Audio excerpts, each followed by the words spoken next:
Welcome everybody to this, the last of our webinars this year. Obviously the topic is human resources, HR. Very, very interesting topic just at the moment. Patrick and Ali are going to do their usual, having a conversation. If we can ask you to ask any questions in the Q&A, ideally. I mean, do feel free to use the chat line, but if you can ask questions in the Q&A, it just means that it gets recorded. So with no further ado, I'm going to hand over to Ali and hope you all enjoy today's event. Great. Well, good afternoon, everyone. Good to see so many of you joining us. So the topic for us today is about really the role of HR and how that is changing. I think it's fair to say that the role of HR has been changing quite considerably over the last few years. But our observations are that the pandemic has accelerated some of these changes. And I guess that's what we'd like to discuss today. What's the impact of that on the board? What's the impact of that on the executive and how they interact with the board? And particularly keen to hear your observations as well in terms of how the role is changing and your questions. So as Leslie said, please do put any questions you've got in the Q&A and or even reflections or observations would be really helpful so that we can make this a sort of dialogue. And we're going to start today with a poll because we just wanted to try and understand how many of you on the call were actually in people and leadership teams, our HR directors, and particularly whether your HR director is on the leadership team. So I was going to ask Leslie if you might put that poll up straight away and then we could get some answers. But thinking particularly because we see that there's some statistics that I know Patrick will talk about how the title of HR director is becoming slightly obsolete. And most organisations are now shifting much more to a title of people and culture or something similar. And that shift in itself seems to say something about how organisations are shifting their sentiment towards HR and the role of HR and the importance of the employee experience. So keen to see who's on the call to start with.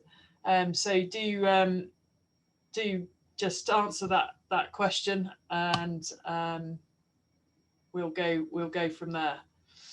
Patrick, while the poll's getting running, I just wondered if you might get us started with some of your observations about how you see HR, people and culture changing within organisations. Yeah, I mean, I think, as you have said, I think it's been really accelerating. Oh, I see we've got other board directors in the majority and other members of the leadership team. So not many, 23% HR director or equivalent. Okay, so about a quarter, let's say. Yeah. A fifth to a quarter. Okay, that's really helpful. Well, that should make for a good debate because we can get both sides of the coin, which is always really helpful. Yeah. So I think there are a number of things that have caused the shift. I think obviously, as employer models have been shifting away from classic approaches, that has changed things. I think technology has had an influence. I think the nature of business has been changing. I think globalization, internationalization has added fuel to that. I think, as I understood it, that in my HR sort of friends, the classic model is the Ulrich model, which I frankly wasn't that aware of before, but this was a sort of model that was sort of very new on the scene in the late 90s, about 1997, and basically it said, HR is really got to move away from being an administrative type of function to being more of a business partner, a strategic partner, and you'll hear in the HR community, that we're a business partner. That language sort of came from that. Also, to be more of a change agent, so rather than kind of following through for others, actually being part of the group that led change, and that led to more HR people being in the leadership team, executive committee type positions, and also a move to being more of I think how they describe it as more of an employee champion than an employee controller. If you take those classic HR approaches where it was, all about recruiting people of the right type as quickly as you could for as inexpensively as you could, and you know, having as little hassle from them as you can. That kind of, you know, almost sort of industrial age type approach to our HR, to a more enlightened, more progressive, more collaborative, more engaging sort of thing. I think other things actually have been playing into this. So Black Lives Matter, the whole diversity and inclusion agenda, very positively has led to a change in the nature of the HR function. I think as more metrics have become available for understanding people, and job mobility has changed, I think those things have also had an influence. I think the COVID and the stimulus to more people working from home and completely different models of what it means to work for someone, I think that's changed things too. So I think all of these things have led into that, and it's no surprise that the titles are is a change, and it's moving from what I call it HR director, whatever it of a title, to what I call people plus. So, and I think Sage did a survey. I think we can probably put the link on later, but Sage did a survey of 500 senior HR people, and they, in the survey, it said that 94% of these HR people said that, you know, the job title is changing from HR to people director, but it was interesting. It's people plus something else, and there's no commonality really, or it's not settled down as to what that something else is. But it could be people and culture, people, diversity and inclusion, or people and engagement, whatever. But what was interesting was, of those 500 plus, only 18% had said they'd actually made that transition so far. 80% said they needed to change the way they operated. Only 43% said they were already feeling they were addressing new technology. And, you know, the new technology has had huge impact on recruitment in, you know, large global corporates, you know, the gamification of selection processes and so on. So I think there's a lot around that's driving this change, Ali. Yeah, I mean, it's quite interesting, isn't it? Because it is, even as I sit here listening to you, that's just quite a smorgasbord of changes, you know, coming from all sorts of different directions. And of course, the model in HR over the last sort of 10 years, as I understand it, has been very much about specialist HR people. So around talent, around recruitment, around culture, around organizational transformation or organizational development. And then around HR practice and policy. And then, of course, you've got this whole swathe of people called HR business partners. But as we see the changes that you're describing, I wonder to what extent that is a challenge for the board to understand, actually, and how much boards are keeping up with this real transition in the HR space. Well, I think one of the things that's undoubtedly true during the crisis is, I think a lot of boards have had a lot more exposure to the HR leader, if we can call them that, you know, because if you look at your stakeholder priorities, you know, keeping your people safe, making sure they can work from home in an effective way, there's been a huge amount of churn. You know, whether you're growing, you know, so if you've been one of the COVID beneficiaries, you've had to add a lot of people. If you've been one of the COVID sort of victims, you've had to sort of lose people. Also, what's been interesting, I think, and especially at the senior level, is I think a huge amount of churn for all sorts of reasons. So, you know, I think AJ Bell said that 44 of the FTSE 100 CEOs have changed in the last 12 months. I mean, that's incredible.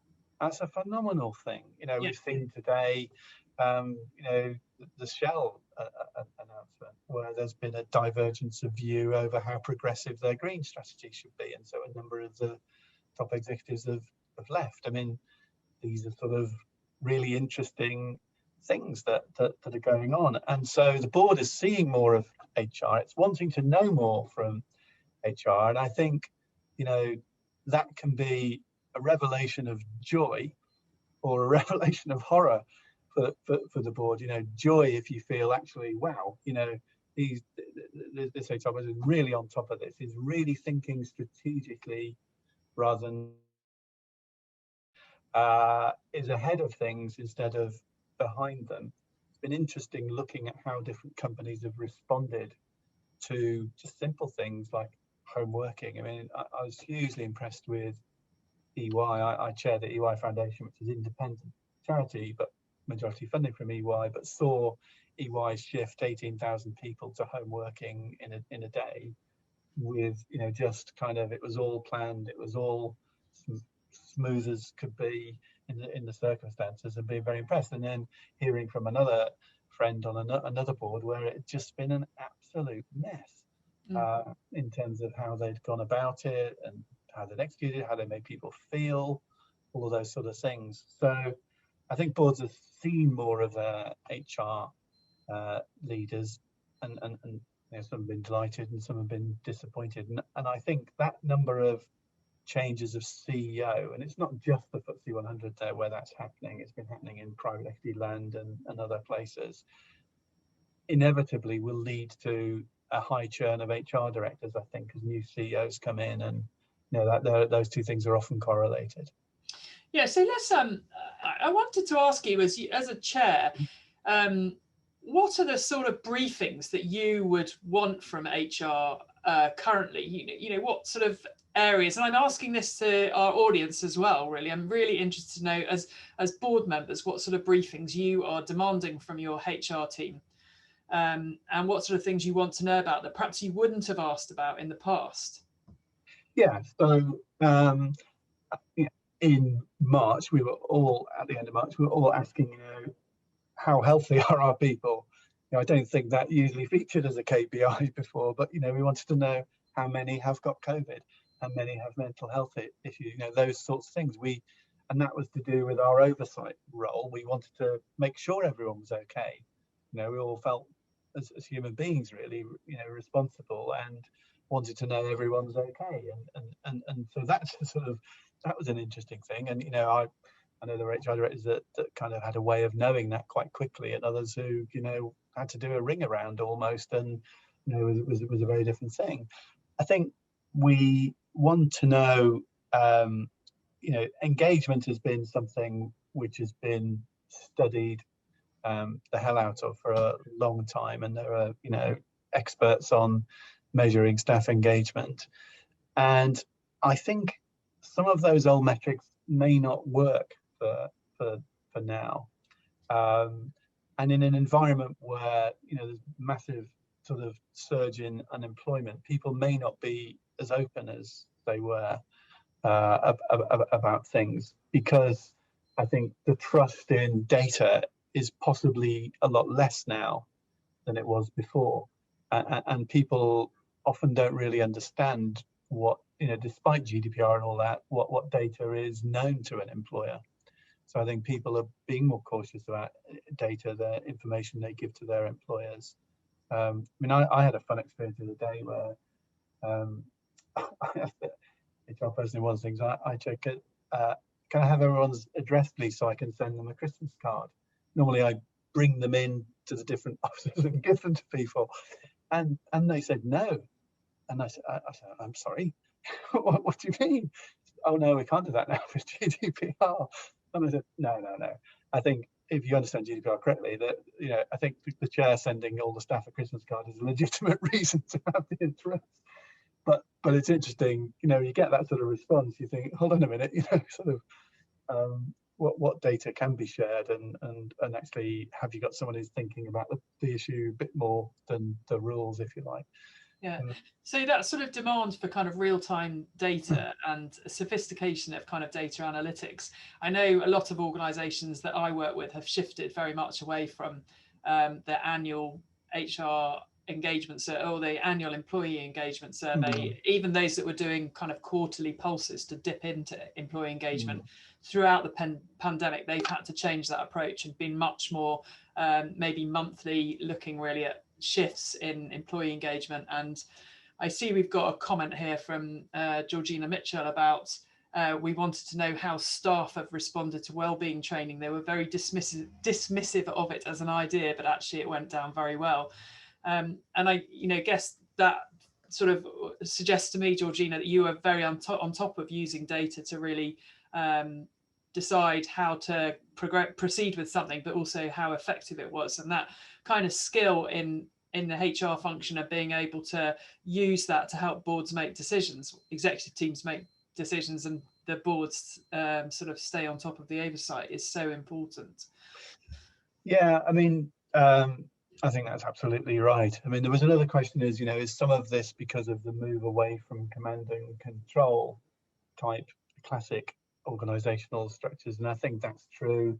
And I think, you'd want every divisional CEO or every business unit CEO and member of an exec team to have a good level of understanding of HR issues, even though that's not their functional expertise. I'm conscious there's one thing I didn't say about what information do you want as a board, and I think there is a dark side to the amount of data that's available, and there have been various movies about this, but the sort of monitoring of employees, I think it's a board's job to get that balance right between understanding how productive people are to an absolute invasion of their privacy, and I think some companies have struggled with that, and I think it's absolutely as part of the board's job in terms of being responsible for the culture and values to get that balance right. You want to be informed so you can make intelligent decisions, but there's a degree to which it becomes unhealthy and sinister, and you need to know where that line is. I mean, there is a lot of confusion about GDPR, and I noticed James Smith put a comment up here. About a year ago, I was told I couldn't see application forms electronically, but I could physically visit the office for recruitment when I was on an interview panel due to GDPR. So I think you're right. There are some misunderstandings about how data is used. I think actually, I mean, something I've been thinking about recently is whether, because we all sort of desperately tried to conform to GDPR, even some of the things which didn't seem to be very workable or make sense. And I think it's actually something I'm thinking about for I'm not sure it'll be the January agendas, but probably the March agendas is actually just let's just have a quick review. Where have we got to on this? Are we not just are we compliant, but are we using that in a very sensible way? Because it was all brought in a bit of a rush, as far as I can see. And people have changed things, and people saying you can't do this because of this rule or that rule, when actually that may not actually be the case. They may have misinterpreted it, or it may be the case and you haven't understood it, which you should. Yeah, I wonder if we might home in a little bit on the question of role. You mentioned the Shell situation, and for those people that haven't seen the news today, just to give a summary of that. So there's an article in the FT about executives in Shell in some dispute over the organisation's strategy in terms of their Go Green strategy, and a number of top executives have left the organisation because they don't feel the strategy is moving far enough. And that reminded me of some of the things about role in HR. So often you get people put into diversity and inclusion roles, and they, from my experience, will leave after 2 or 3 years because they feel that they don't get enough airtime. They're not really in senior enough positions. They're not really being able to make enough traction. Now, of course, the social agenda, sort of ESG agenda, is bringing to the fore and allowing people almost to make more activist and progressive strategies stick. I wonder, as a board member, how because there's a real dynamic always between HR roles, the CEO's role, and the board, and that sort of that kind of triangle interrelation. I wonder what boards should be looking out to with regard to this at the moment. I think it's quite interesting to know. I remember at 3i, it was really interesting when we we were making investments, growth capital, buyouts, and so on. And we had a debate about, what sort of businesses would we feel uncomfortable investing in. Now, clearly, anything illegal, that's easy. But then, you start to have a debate about gambling or, defence or pornography or, lots of things. And actually, we did a big piece of work with the staff across the world to see what they felt. And of course, they felt different things because of different cultures and different backgrounds. But we settled on saying, well, actually, we're not going to invest in gambling because actually most of our people, don't really feel comfortable about that. They don't think we should do that. So there was no rule, there was no law. We just thought, well, actually, if most of our people don't want to do it, then we're not going to do it. There were various other things like that we decided, and the consequence of that is, some of these things are grey. They're not, what about a company that's supplying the gambling? And then there's the whole sort of massive piece of stuff written about that. But we basically just thought, actually, we want people to feel comfortable with what we do, and that shouldn't be just because we could do that, we're allowed to do that. It's what we want to do. And I think with this morning, I've just been doing a session with the ESSA team, and we're talking about, what sort of things do we want to do in 21. And I think it's much easier to get people to do what they want to do, and feel motivated and positive about that. So I think there is something around that HR should be informing, or comms, if they have got the internal comms bit, because internal comms can sometimes fall between those two functions. Really understanding the people that you've got matters a lot. So, for example, the Shell board, I'm imagining, knew that there was a group of execs who wanted to really push the envelope and be more progressive, and there was a group of executives who clearly didn't. And presumably at the start of this process, they'll have thought about that and thought about, well, what could be the potential fallout for this. And they've ended up in a situation. I mean, I don't know the detail, but this is probably not helpful to the company at all today. So how could they have got to a point which, maybe somewhere in the middle between the two groups might have been better? I don't know. Yeah, I'd say so. I mean, I guess there's temptation in a sort of activist world, which we are more in at the moment, for people to take stance, which is a good thing, and is of course related, as one of our participants has suggested, to purpose and corporate purpose. And it's interesting that you say you would expect HR to be almost the owner of that information about what people want from the organisation. Well, not necessarily the owner. They may be. So you should, as a CEO, as a chair, particularly, if you're active, you're, and I think actually a lot of CEOs have said they've got to know their people better through this, because they're seeing more of them than they might have done in a previously shepherded sort of environment. Then you should really know, you should have the pulse of the organisation. But that's very hard if you've got a big organisation that's spread across the world. So you need help in terms of informing you. And sometimes your impressions from visits and meetings, they're not statistically significant, if you know what I mean. So you actually need that intelligence to help you. I think on Hansa's question, and maybe you're referring to having one's actions align with corporate, absolutely, Hansa, but also I think corporate purpose statements are inevitably brief, to be clear, and to be at a macro level. And there's a lot more to it than that. That's just beneath, in the next layer down. So I think, you've got to understand that too, if you're on a board and you're an exec. Yeah. So people intelligence, I wonder if that we're going to see a rise of directors with that title. Director of People Intelligence. I think I might apply for that job. Well, it's quite interesting. I mean, there is the old joke, you know, what should you look for in an HR director? Well, you know, they've got to be human and they've got to be resourceful. So I suppose if you're going for the people intelligence, they've got to be people and they've got to be intelligent.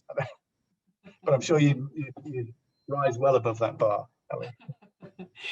Now, I wonder to what extent HR feels challenged and connected to their boards. I've come across a few situations, and I wonder if you've experienced this at all, but where the CEO will often say that their job is to be sort of head of people. And I guess good CEOs are often very close to their head of culture, their head of people and culture, their head of HR. And that relationship can be quite close, quite supportive. I just wonder to what extent on the boards that you work with, you've experienced boards being really challenging to HR. Yes and no. I think it goes the other way too. I mean, a lot of HR people can be very frustrated because they don't think the board is taking it seriously enough and other things are taking precedence. I think it's a bit unfortunate if a CEO thinks it's a bit territorial really to say I know, because I think the job is big enough, and there's enough things that need doing for everybody to play a role. So as a chair, I feel really responsible for people's welfare, that they're productive, all of those different things. But it doesn't mean I have to, I just have to play my part as a chair in that, and I will talk to the CEO. The S&C and I had a good chat before we had our session this morning about how we carve that up, because I don't want to stray into executive territory, but I want to reinforce, and sometimes I want to challenge, and so that's my role. I think what a board should look for in that person is a bit like with a finance director, someone who really knows their stuff, and actually someone who is really in touch with where things are going. So one of the questions I would be constantly asking HR, where they kind of orders, and what are other companies doing? What are other people in the sector doing? What are the latest trends? How are other people responding with that challenge? And if I get a sense that they haven't been out, that their views are only the views of their career to this date and our organisation, then that's disappointing, because you want them to be in the fraternity group of HR people chatting, and I know the best ones absolutely do that, and they're learning from each other, and they're learning from other people's experiments which worked or didn't work, and you'd want that too. I think my experience of really good HR people is they've got a real restlessness about them, and a constant curiosity that's really quite helpful, and yeah. they push you and stretch you. I'm really interested to know from people that are on the call how their board is challenging HR, or to what extent they are. And Leslie, we've got a poll question I wonder if you might put up. Is your board sufficiently challenging to your HR, people and culture team?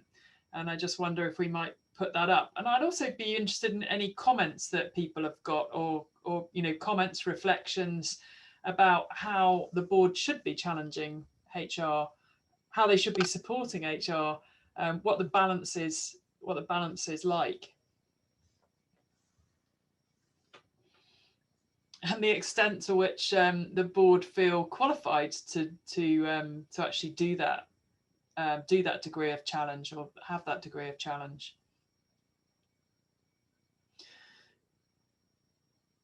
What are your thoughts, Patrick, about how boards are having to upskill themselves with regards to knowledge of the people agenda? I think a lot of people are having to go up a long way up that curve, and other people have already got there. I think it's hard to sort of work out an average at the moment, but I know some people have been quite surprised by the way in which their teams have reacted. So here's the poll. So could challenge more, 52%. They're very challenging, about a third. Yeah, probably what we would expect. So what would be really interesting, the statistics to know, is of the 20 to 25% who were HR directors, where were they in that? Are you all wanting to be challenged more, or are you 25 of the 34? Okay, so we've had a comment from one of our attendees. I'm a NED and a HRD, and I tend to be the only one who challenges on HR matters. Yeah. And I think that's my sense in the boards that I work with. Actually, they're not terribly challenging with regard to HR matters. They often seem to struggle with the complexity of dealing with HR almost. Yeah, that's interesting. I mean, I've maybe I've always been interested in understanding churn.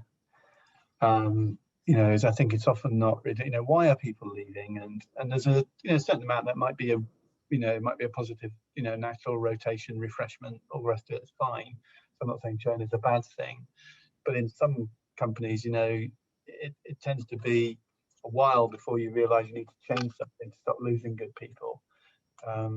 And the old adage, you don't leave a company, you leave your boss. It's very interesting when you do look at churn, and it does tend to correlate with the managers as well. So that's interesting. Yeah. Jenny, thank you very much for that comment. Very interesting. That I think that you think it has to be a coaching relationship with both the HR and CEO from yourself as chair of the nomination and Remco, and constantly trying to raise the bar. And that, of course, can be very powerful interaction. And I know certainly a lot of good HR teams, particularly around the agenda around culture. Obviously regulation and pressure from governance on boards with regard to the board's role in culture has meant that good people and culture teams can use that pressure to great effect to really drive transition in culture. So I think that interaction and interrelationship between the nomination committee and remuneration committee and the board can be quite a powerful one. And there's more power and accessible now to HR teams through that relationship. It's interesting. I mean, I would usually say, a board should know what culture you've got and know what culture you want, and have, an understanding of how you're going to get from what you've got to what you want if it's different. And I think the metrics now that are possible to have to try and better understand culture are really good. Some HR functions are really all over that, and others less so. The coaching relationship, I think, it's a sort of two-way thing. I think, and I think, it's interesting, a question from Hansa, you're referring to very human and nice actions. Aren't there organisations where people don't even think about mental health? Yeah, there are. Because corporations are versed in research of profit only. I think that is changing, and I think it's interesting. In private equity land, where I spent the bulk of my career, I would say to people that you make your money because you buy a company at a certain valuation and you sell it at much higher valuation. And when you look at the statistics, 60% of the value growth will tend to come from earnings growth. A quarter of it will come from growing the multiple. So you'll sell a company on a higher multiple of profits than the one you bought it. And when you look at what drives earnings growth and what drives multiple increase, actually, it's a lot of the ESG things as well as the good commercial things. So it's very hard to sell a company if it's got a really unhappy workforce, a really unhappy regulator, it's got environmental issues, it's got tax issues. It's, you're just not going to find that easy to sell. So I would always argue, even if you didn't think it was a good thing to do, which obviously I'd hope people would, that it's actually in your commercial interest to, to have a really top-notch engagement score or set of scores, to have really good, robust suppliers who really like working with you and will go the extra yard for you, to have the regulator think you're one of the good people in the industry, all of those things. So I don't think there's a disconnect between those two things. I think the other thing, Hans, I think that comprehension, do you think that in your view, comprehension as the worker as more than the producer, what the greatest challenge which are brought about by COVID? I think, interesting, I tend not to think of people as workers. I always think of that legendary Charlie Chaplin film when I think of workers or people in the Model T factory, that kind of a approach, and even producers. I tend to think of them as people, and as part of the team that's trying to do something, whether that's to make mobile phones or make chemicals or make cars or provide a service. I think the moment you start to think of worker and producer and other people, it's divisive. I think everyone, it's that old thing about the NASA floor sweeper. When asked what he did, he said, "I helped put people on the moon," because there's a very strong culture around that, and he saw keeping things clean as being absolutely essential to making a mission work. So that's a sort of old analogy, but I think it's a powerful one. Yeah, you possibly might be unusual, Patrick, as being a board director, and I do wonder how it is possible to raise the knowledge of boards with regards to trends in HR and the evolution of actually organisations as places where people can grow and flourish and not be measured just purely on production. And interested in a comment here from Anne MacDonald saying most boards are made up of individuals who had careers in HR when HR controlled people, and therefore they don't see the evolution of HR. How do we raise the standard of board directors with regard to HR, and how do we raise the knowledge that boards have with regard to really effective HR practice? I think the first step is sort of recognising that there's an issue, which I guess we've done. The second step is sort of talk about it and learn from and listen from to people who've sort of done this really, really positively. And then it's about sort of communicating kind of, where the game has moved to and what you need to do to be successful. Because I think if you're behind on the people stuff, you're going to be behind quite quickly afterwards on the commercial stuff. So I think it's a matter of, I think boards should probably talk about it more. And I think this has been a year where we've probably talked about people more than we might have done otherwise, but for tragic reasons. But I suspect that some of this will stick and we'll still continue with this. I'd be very interested to see how, it isn't published, but if there were a benchmark engagement kind of table, to see how that would go for the year we've just been through. You could probably predict the companies that have done really, really well and their engagements rocketed because of the way they've handled COVID and the way they've dealt with things. And you could probably predict, who are going to be the ones at the bottom, couldn't you? From from the things that have been in the press. Yeah, I wonder if we're going to see a trend towards more former HR directors, current HR directors being on the board in the same way, often CEOs now are encouraged to sit on other boards in other organisations as a way to develop their knowledge and expertise of the challenge of being a board director and to build themselves. I wonder if we'll see that extend to other people in the leadership team. I don't know if you have any experience of that. Yeah, I do, and I hope we will. There's some organisations doing this through, putting an employee representative on the board.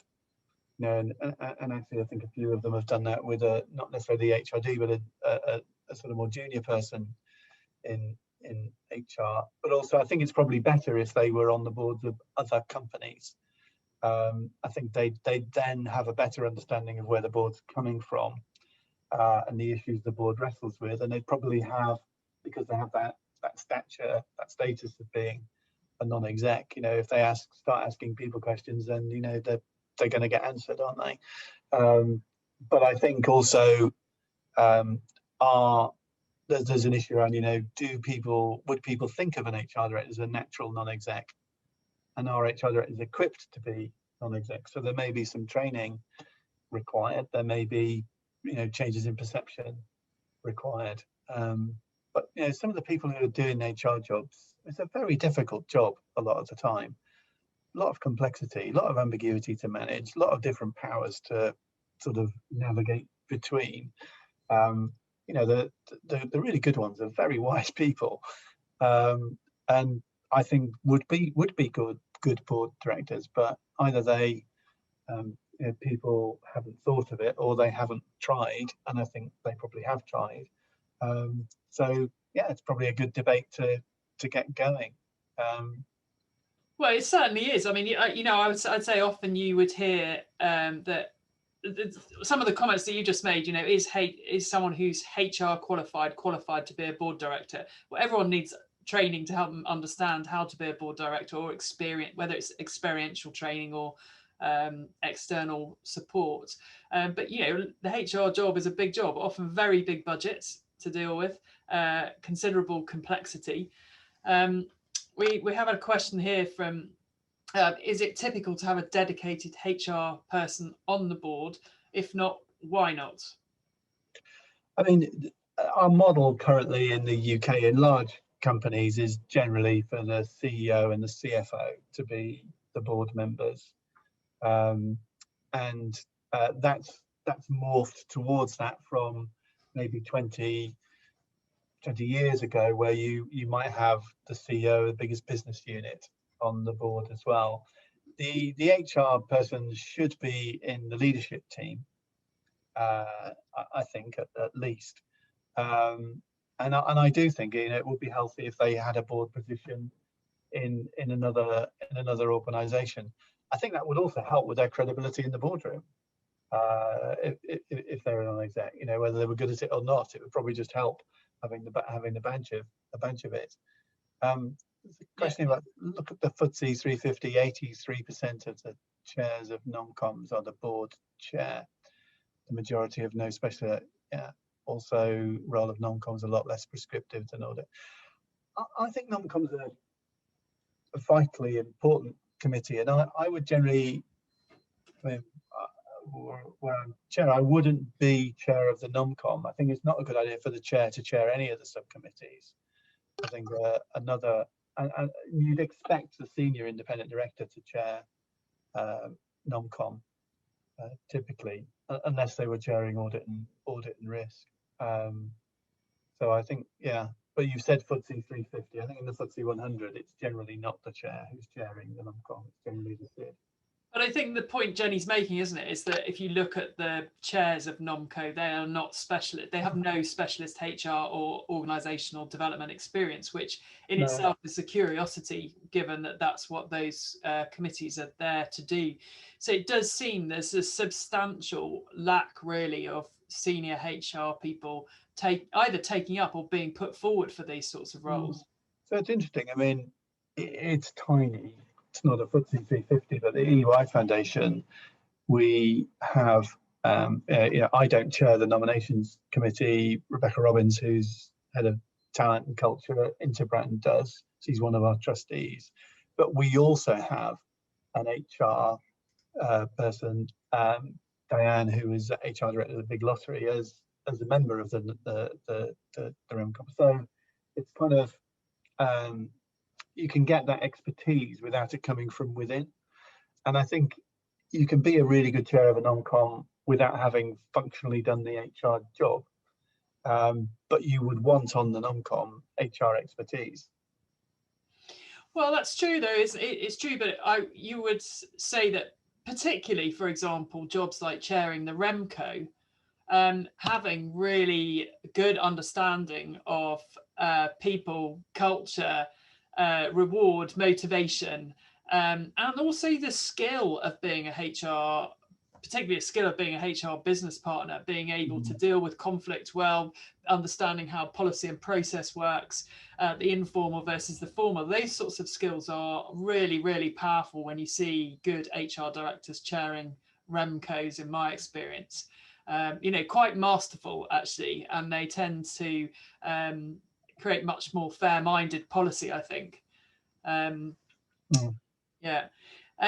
Georgina Mitchell is asking, what are your thoughts on having an employee representative on the board or a NED dedicated to employee engagement?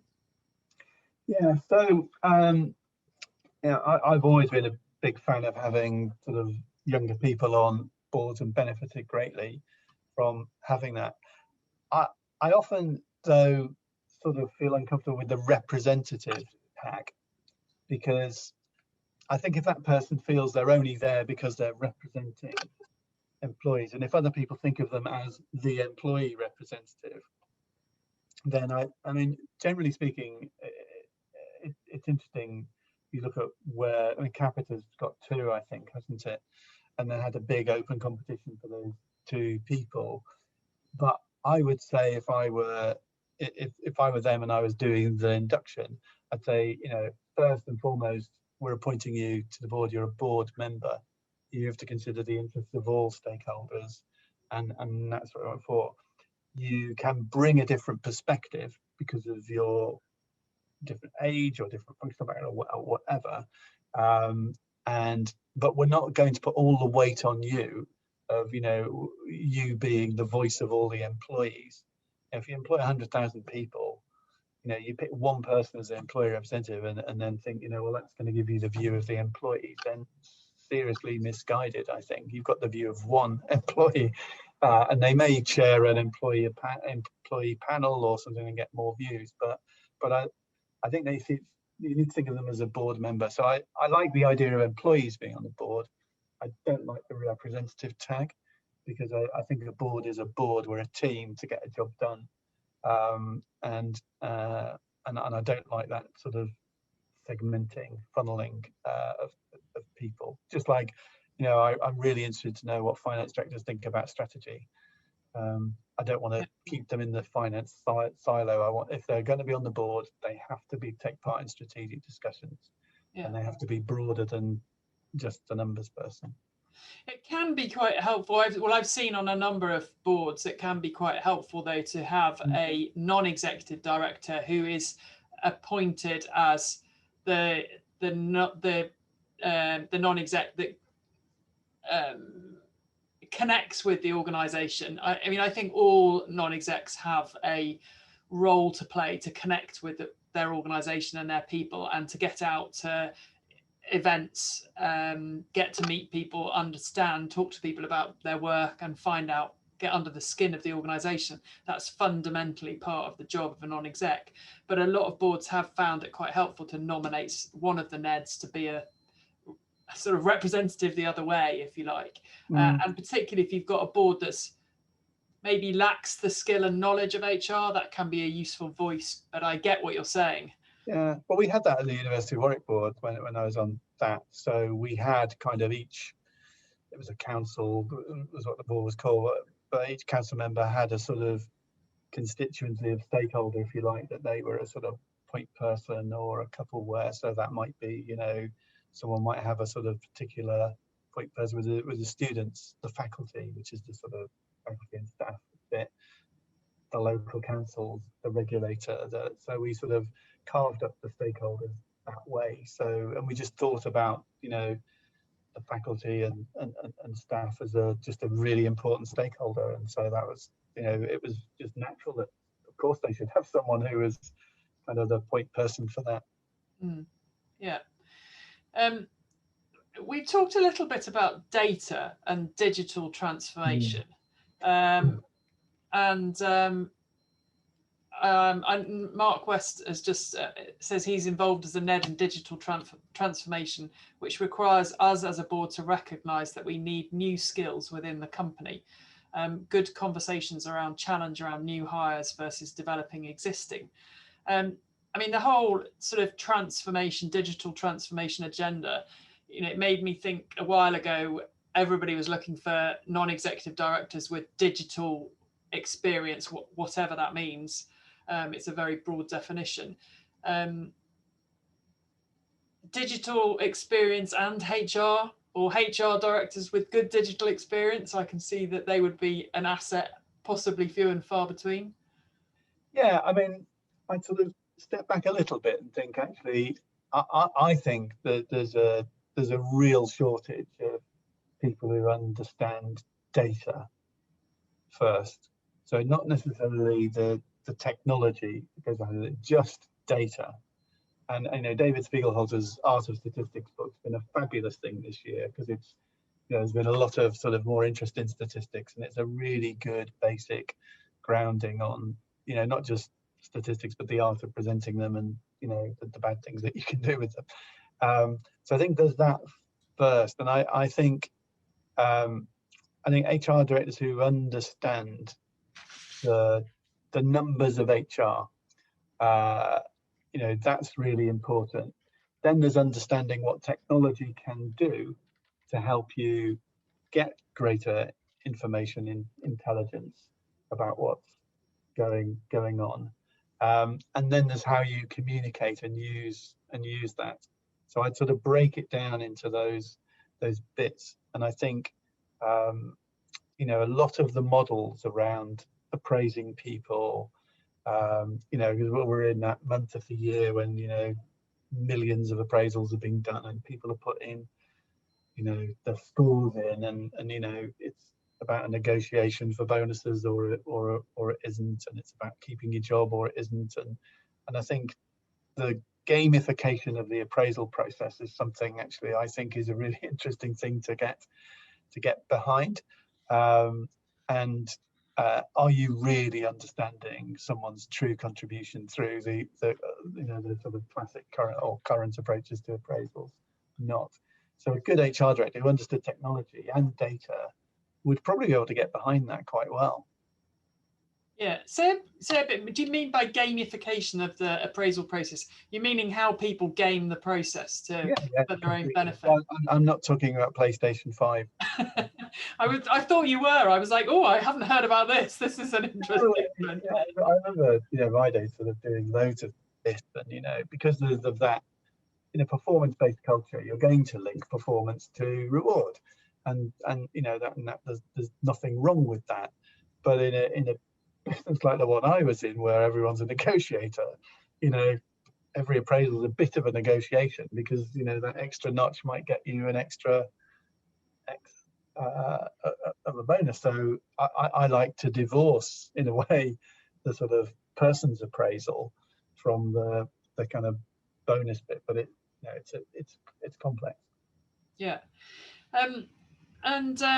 So just a comment from Jenny, just saying she'd done some research, and 88% of the FTSE 100 non-co chairs are in fact chairman of the board. So just a really interesting. I wouldn't do that. But I'm not a FTSE 100 chair, so probably why. Yeah. So we're coming to the end of our hour, surprisingly. But I'm just wondering, from a sort of future trends point of view, Patrick, what you observe you'd like to see boards doing more of with regard to HR, and what some of the things you're quite excited about? I think the most beneficial thing is actually to start having a proper conversation about what do we want from that role, and what is our strategy as an organization with regard to our employer model, the way we sort of think about people.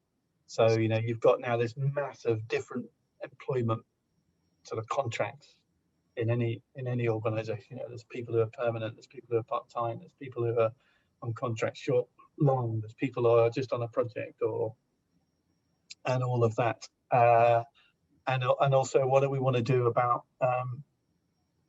really building a culture with such a sort of organism, if if you like. I mean, it must have been so much easier when, you know, you had less churn, less different models in an organization. But now, you know, if you look at any big organization, there's no end of different natures of relationship between people who do stuff for the company, and are paid by the company.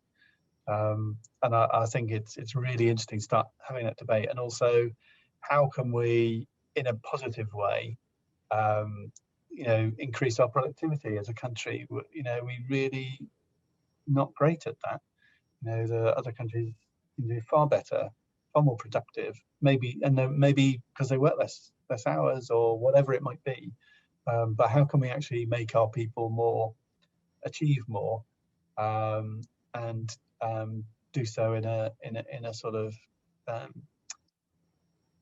better, more productive way, personally. So mental health and well-being are kind of all the issues that we're seeing now in society are reduced.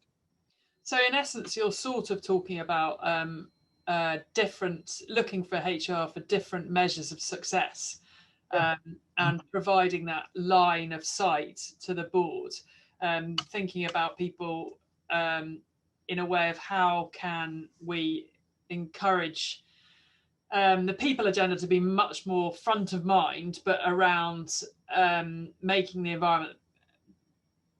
And I don't want to use the word healthy, because it's not even about healthy. Healthy means something different now, doesn't it? Subsequent to COVID, but it's about creating an environment which people can be successful and be productive, because they can operate in a way which they is good for them as well as good for the organisation. So a sort of almost a shift in how we look at people metrics. Yeah, I think there's a load of data there that we're not using, and there's stuff in organisations that is known but we don't know, if I could put it that way. Yeah, and a really nice last comment to finish on from Debbie. I encourage anyone here today who's on a board to ensure that the people agenda items are not last on the agenda. That way more time and focus will be given to it, and it won't be rushed as time runs out at the end of meetings. I think that's a really lovely comment to finish on. Thank you, Debbie. I just want to say thank you very much, everybody, for your contributions. I've enjoyed the discussion, and it's made me think a lot about some of the trends as we see them coming at us now. Thank you very much. Thank you both, Ali and Patrick. That was absolutely fascinating discussion. I think we could run another event on HR and the future of it. I love the concept of having the, was it you wanted to be, Ali, the Director of People Intelligence? Just feel like so much is lost because we are not treating the HR function as it should be, and as a really valuable part of the organisation. We're not doing the controlling. I hope we're not doing the controlling employees quite so much anymore, but I think there's so much more that can be done. Thank you both very much for this session and for the other ones we've run this year. Thank you to everybody. As Ali said, some great questions coming in, great comments. That's what makes these events work, I think. And just like to end by wishing all of you a very, very happy holiday season, and let's hope 2021 is a better year for everybody. Thanks a lot. Take care. Bye.